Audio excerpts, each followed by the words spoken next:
Hello friends, PLC sky trading में एक बार फिर से आपका स्वागत है। मेरा नाम राज नायक है और आज के इस वीडियो में हम लोग डायगोनल मूवमेंट स्कैडा ग्राफिक्स में किस तरीके से डायगोनली ऑब्जेक्ट को मूव करा सकते हैं उसके बारे में डिस्कस करेंगे। अभी तक आपने पिछले वीडियोज में मैंने आपको बताया था कि किस तरीके से आप हॉरिजॉन्टल मूवमेंट एग्जीक्यूट कर सकते हो, फिर वर्टिकल मूवमेंट एग्जीक्यूट कर सकते हो। आज कुछ हम लोग हॉरिजॉन्टल और वर्टिकल प्रॉपर्टी का यूज करके ऑब्जेक्ट को डायगोनली मूव कराना सीखेंगे।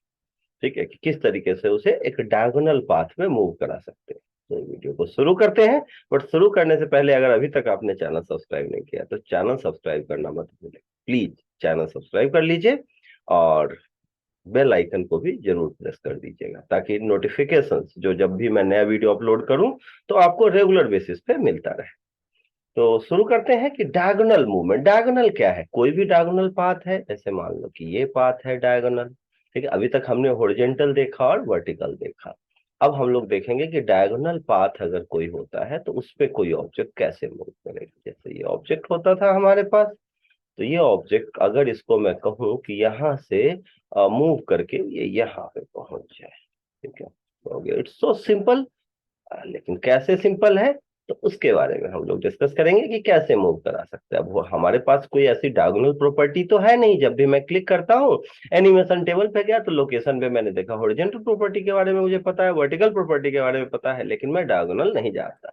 फिर अचानक मुझे जो है 12th की कहानी याद आई कि मैकेनिक्स में हमने पढ़ा था कि अगर सेम इनपुट के अकॉर्डिंग अगर किसी ऑब्जेक्ट को horizontal as well as vertical path पे जो है मैं रन कराता हूं तो ऑब्जेक्ट जो है वो जो उसका रिजल्टेंट होगा वो अपने आप इंक्लाइंड पाथ को फॉलो करेगा। बस इसी प्रॉपर्टी को हम लोग जो है यूटिलाइज करके इसको इंक्लाइंड पे रन करें। तो अब यहाँ आप गौर करेंगे कि इंक्लाइंड जो है हमारा मूवमेंट इसमें हॉरिजॉन्टल भी है और वर्टिकल भी है। इस तरीके से है, पाथ जो है वो ऐसा है। लेकिन अभी तक हम अलग अलग कर रहे थे कि कोई ऑब्जेक्ट जो है हॉरिजॉन्टल पाथ को फॉलो कर रहा है, कोई वर्टिकल को। अब यहाँ पे दोनों एक साथ करेंगे। मतलब ये जो ऑब्जेक्ट है ये यहाँ हॉरिजॉन्टल इतना रन किया है और वर्टिकल इतना। तो अगर हॉरिजॉन्टल और वर्टिकल दोनों साथ में रन कर ले तो ये अपने आप डायगोनल जो है पाथ फॉलो करेगा। अब हॉरिजॉन्टली ऑब्जेक्ट का देखेंगे।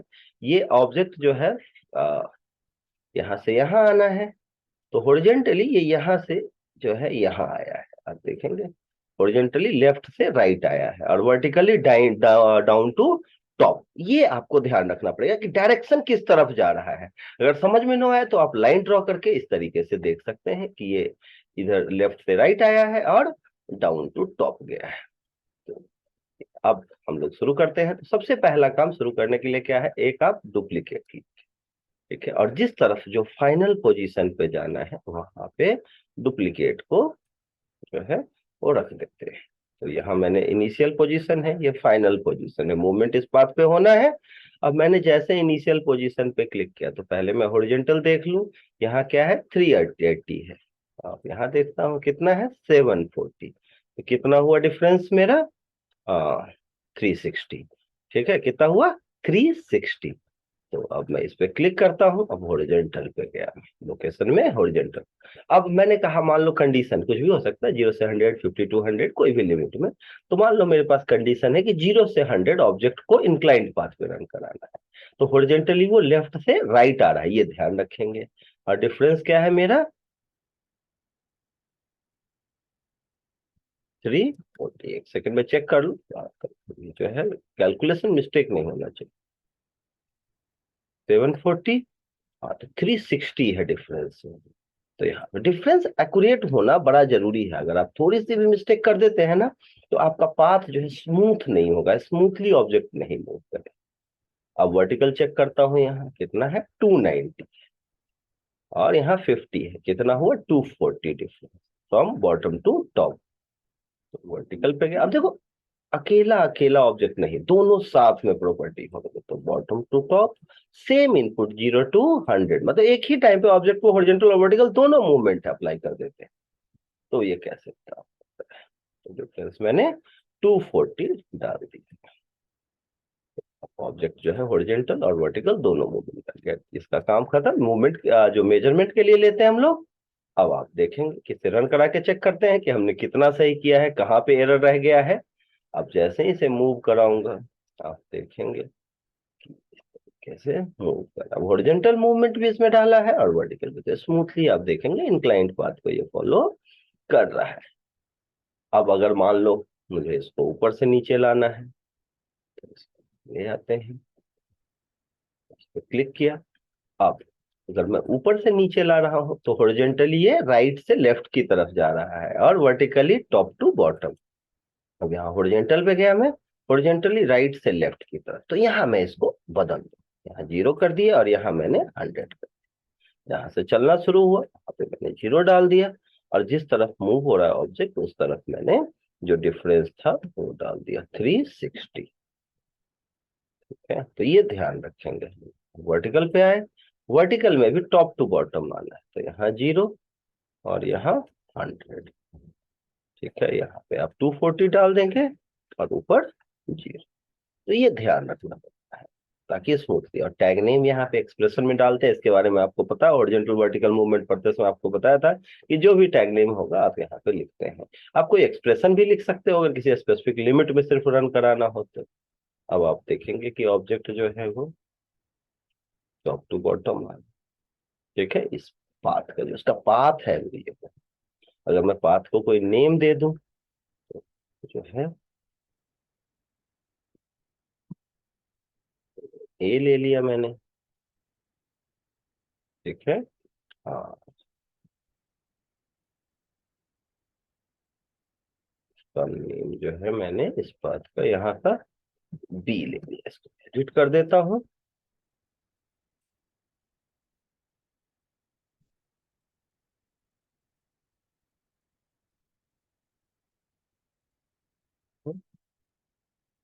सी।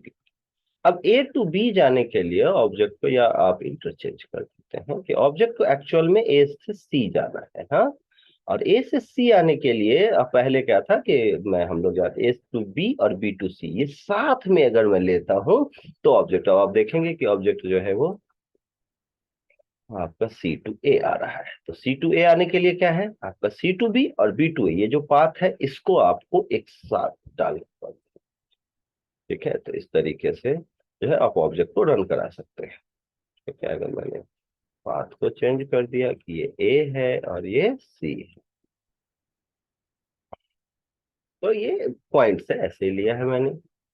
ठीक है, अब आपने कहा कि सर किसी लिमिट में अगर मुझे करना हो तो सेम लिमिट में हॉरिजॉन्टल और वर्टिकल दोनों मूवमेंट देंगे। जैसे अगर आपने कहा कि 50 टू 100 करना है तो यहाँ 50 यहाँ 100, लेकिन मेजरमेंट का ध्यान रखना वो एक्यूरेट होना चाहिए। और वर्टिकल पे गए, यहाँ 50 टू 100 है तो यहाँ 50 डाल दिया। अगर मान लो बॉटम टू टॉप या टॉप टू बॉटम करना हो तो अब आप देखते हैं 0 to 50 कुछ नहीं हो रहा है, आफ्टर 50 मूवमेंट। ठीक है, अगर आपने यहाँ 20 to 50 किसी लिमिट में लिया, इसको 20 to 50 मूव कराना है तो यहाँ पे 20, मतलब जो लिमिट आपको चाहिए, जिस ड्यूरेशन में स्पेसिफिक आप मूव कर कि बस इसी ड्यूरेशन में मूव, तो यहाँ डाल दिया। हॉरिजॉन्टल में भी 20 to 50, तो यहाँ पे 20 डाल दिया और यहाँ 50 वैल्यू। ओके, अब आप देखते हैं ऑब्जेक्ट ए टू सी किस तरीके से, तो 20 तक कुछ नहीं हुआ, आफ्टर 20 मूवमेंट होगा और 50 तक मूवमेंट कंप्लीट हो जाएगा, आफ्टर 50 फिर कुछ नहीं होगा। तो ऐसे किसी भी लिमिट में आप मूव करा सकते हैं। अब अगर कोई इंडस्ट्रियल जो है आपके पास हो कि कन्वेयर वगैरह पे कैसे मूव कराएंगे, तो उसके लिए मुझे कन्वेयर चाहिए। यहाँ से कन्वेयर जो है एक्सेल में डाल देते हैं। सॉरी, ये इसे कर लिया मैंने कि ये कन्वेयर है, ऑब्जेक्ट जो है वो टॉप टू बॉटम। अब ये कहाँ आ रहा है ऑब्जेक्ट, ये देखते हैं। तो मान लो कोई ऑब्जेक्ट ले लिया मैंने,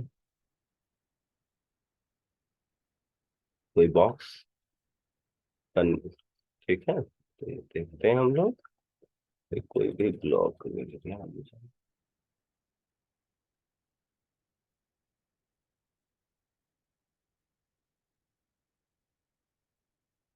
कंटेनर्स, कोई सभी कंटेनर ले सकते हैं यहाँ पे। ओके कर दिया। अब ये जो है कंटेनर है, तो यहाँ पे है, इसका साइज थोड़ा छोटा कर देते हैं। ये कंटेनर यहाँ से यहाँ मूव, ठीक है। ये कंटेनर समझेगा, मुझे उस कंटेनर को मूव कराना है।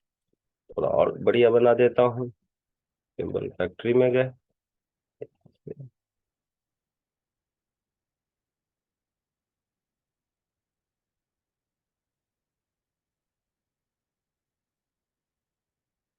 कि ये जो है ऑब्जेक्ट जो आएगा वो कहाँ आएगा, यहाँ से निकल के इस पे आएगा।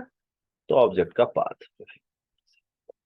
ऐसे जो है, यहाँ से यहाँ, यहाँ पे क्लिक करेंगे। यहाँ क्या है वैल्यू, आप देखेंगे हॉरिजॉन्टली 340 है, और यहाँ पे 720। तो डिफरेंस कितना हुआ भाई, तो आपका 320 और 60, 380।